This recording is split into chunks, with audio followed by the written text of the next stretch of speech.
Nate, you and I got early access to Bright Memory Infinite. Now, you played the first one, and this is my first adventure into this world. What did you think jumping back into this game?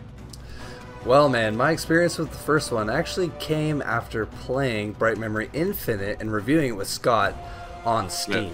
Yeah. So this is actually sort of a revisit and just sinking my teeth fully into this game, because when we played it, it wasn't at full release yet. So now, man, I love this game. Oh my goodness, the combat sandbox is some of the best that I've seen in games to date. It's just such an insane, chaotic mess of gunfire, sword fighting, parrying, and awesomeness, man. But that's where I stand with this game. But the story, well, there's not really much of a story. There is kind of. This game is only about, like, it took me 2.5 hours. I was playing on the second hardest difficulty, and I tried to explore as much as I possibly could. So this isn't a very long game, Drew. No, not at all. I wrapped it up in 2 hours. Honestly, I played on easy. I'm like, I hear what this game is supposed to be like. I'm gonna tone it down a little bit and just have a good time playing the game. And honestly, that's what happened. I had a great time. Now the story is a little over the top. The black hole is kind of sucking the world in, and you're there to find out what's going on, right? That's the premise of this experience, I'll call it. But it really comes down to the, like you say, the sandbox combat, right? The mix up of your abilities versus the gunplay versus the parrying and then the hack and slash. I'll be honest, there's a lot going on at times, and there's like flashes everywhere, man, to the point where like, holy, I gotta like tune in, I gotta zone right in, because there's just so much kind of like sparkle and flash all over the place. It is a blast though, man. Like, I had so much fun swapping in between guns. I found the gun mechanic a little bit weird. We are playing on the Xbox Series X. So to push over on the D-pad, left or right, is that how you switch to your next gun? I'm like, man, that's something I'm not really used to in most of these kind of games at all.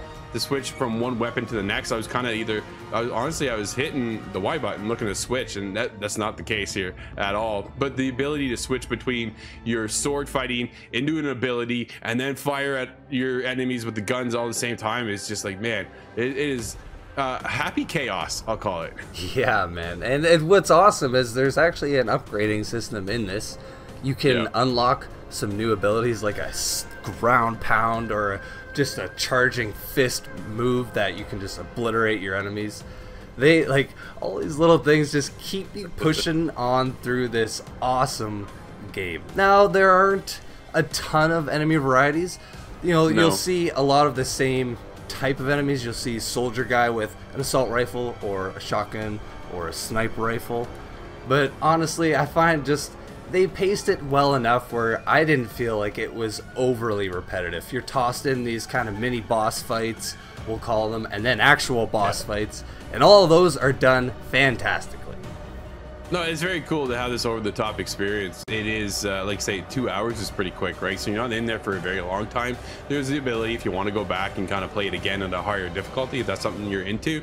Not me, particularly. This is kind of a one-and-done sort of situation for me. I know you're going back, absolutely. But for, yeah, dude, it was so...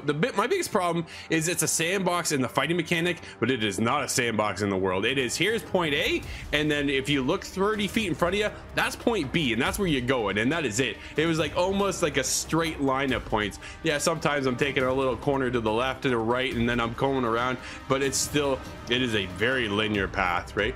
The props though is one person making this game. Like, that is nuts. That to me, it is. Nate, we gotta talk about the visuals, dude. This thing is gorgeous. Beautiful. Absolutely. It's a beautiful game, man. And although they do throw a lot at you, I actually love that kind of almost Michael Bay feel where you just have flashes and screen shake, and you're just got all this stuff tossed at you. But I love it because it ultimately just makes you just feel that much more powerful as you're taking down these, you know, different enemies. Another thing I have to say too is they kind of toss a bunch of stuff at you. It's not just combat the entire time.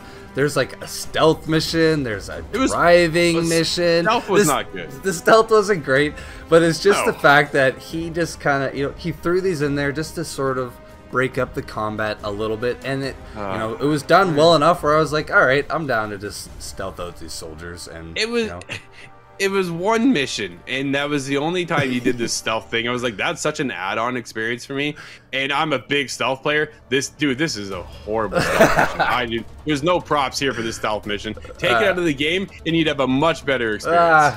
I guess so. I think it's just one guy, you know, with the dream, being like, I'm gonna do the driving, I'm gonna do flying, I'm gonna do crazy combat. I think that's just what it was, and I loved it, man. I love this game, and I think that's where we're gonna kind of end this, man. The gameplay loop kept me hooked. I beat the game. I'm doing New Game Plus, playing Hell Mode. I want to play this on the hardest difficulty and challenge myself.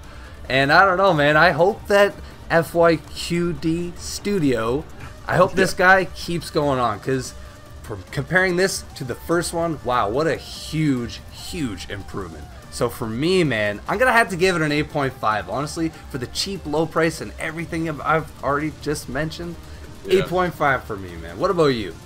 I'm just a little bit lower, dude. That stealth mission really kind of took me out of the experience. It really didn't need to be there. I get why it's there, but dude, it was so bad. You hack with a little machete kind of. It was butcher cleaver. It was so bad. It was so bad. You know, honestly though, I had a great time. 2 hours. You're not gonna be there for a long time. It's only $20. I think the price point is spot on for this, and a lot of people I do think will go back and play it a little bit more. Right? I think they will go, all right, you know what? Maybe I will step it up, because that gunplay slash hack and slash mechanic with the powers and abilities is just what an addiction that becomes, right? That's where the game really shines, and for me, I'm there with an 8.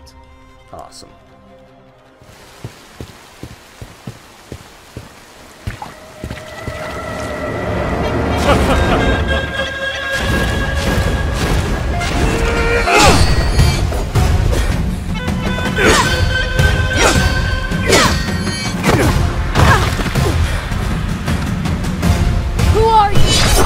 Beat me and I'll tell you. You sound confident.